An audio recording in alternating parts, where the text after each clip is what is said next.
My dear students, আজকে আমি class 10-এর ইংলিশের লেসন 3 নয়নতারা সেহগাল রচিত দ্য পাসিং অ্যাওয়ে অফ বাপু এই প্রোজটার ইউনিট 3-র গল্পটা আমি তোমাদের শোনাবো।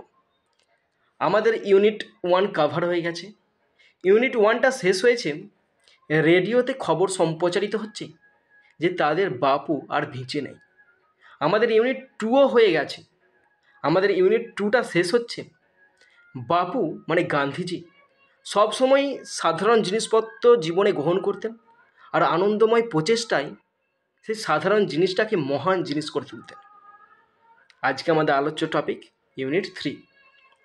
তো ইউনিট 3টা আমরা দেখব, গান্ধীজি মারা গেছেন, গুলিবিদ্ধ হয়ে মারা গেছেন, তার শেষকৃত্যও সম্পন্ন হয়ে গেছে। এবার দেখবে আমাদের হিন্দু সমাজে শেষকৃত্য সম্পন্ন হয়ে যাওয়ার পর মানুষের অস্থিটা গঙ্গাতে উৎসর্গ করতে দেওয়া হয় বা বিসর্জন করতে যাওয়া হয়। তো তেমনি বাপুর অস্থিটাও গঙ্গাতে বিসর্জন বা নিমজ্জিত করতে যাওয়া হচ্ছে। তার জন্য একটা ভীষণ বিশেষ ট্রেন ভাড়া করা হয়েছে। কেন বলো তো? গান্ধীজি হচ্ছে ভারতের প্রিয় নেতা, আর প্রিয় নেতার অস্থিটা গঙ্গায় দিতে যাওয়া হবে, তার মানে তো একটা কিছু বিশাল বড় একটা উৎসবের মতো ব্যাপার হবে না, যাতে করে প্রত্যেকটা মানুষ মনে রাখে, মানে শুধুমাত্র গান্ধীজির জীবনে নয়, আমাদের মানে যারা ভবিষ্যৎ প্রজন্মেও তারা যেন মনে রাখতে পারে যে গান্ধীজির অস্থিটা বিসর্জন করতে যাওয়া হয়েছিল, একটা বিশেষ ট্রেন ভাড়া করা হয়েছিল। আবার এলাহাবাদে নিয়ে যাওয়া হয় তার অস্থি বিসর্জন করতে গঙ্গাতে।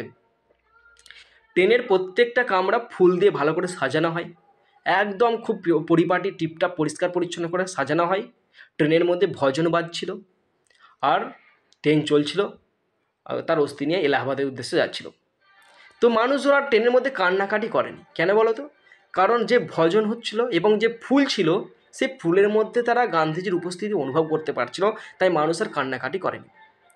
ট্রেনটি যতগুলো স্টেশন কভার করেছে, ততগুলো স্টেশনেতে দুঃখিত পুরুষ মহিলারা, তার ভক্তরা, অনুগামীরা, আত্মীয় পরিজন সব ভিড় করে দাঁড়িয়ে আছে, ট্রেনটা দেখছে তারা।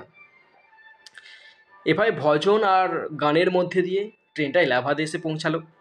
এলাহাবাদে গান্ধীজির অস্থি নিমজ্জিত করা হলো। আমাদের বর্ণনাকারীর সমস্ত কাজ মিটে গেছে, তিনি ছিলেন ওখানে, দেখলেন, শেষকৃত্য সম্পন্ন হলো, অস্থি নিমজ্জিত করা হলো। এবার তিনি দিল্লিতে ফিরে এসেছেন। তো দিল্লিতে তিনি ফিরে এসেছেন ঠিক আছে, কিন্তু তিনি বিভ্রান্ত বোধ করছেন, ফেল্ট অ্যাট সি, মানে তিনি বিভ্রান্ত বোধ করছেন, কোথাও যেন তার একটা খোটকা লাগছে, কোথাও যেন একা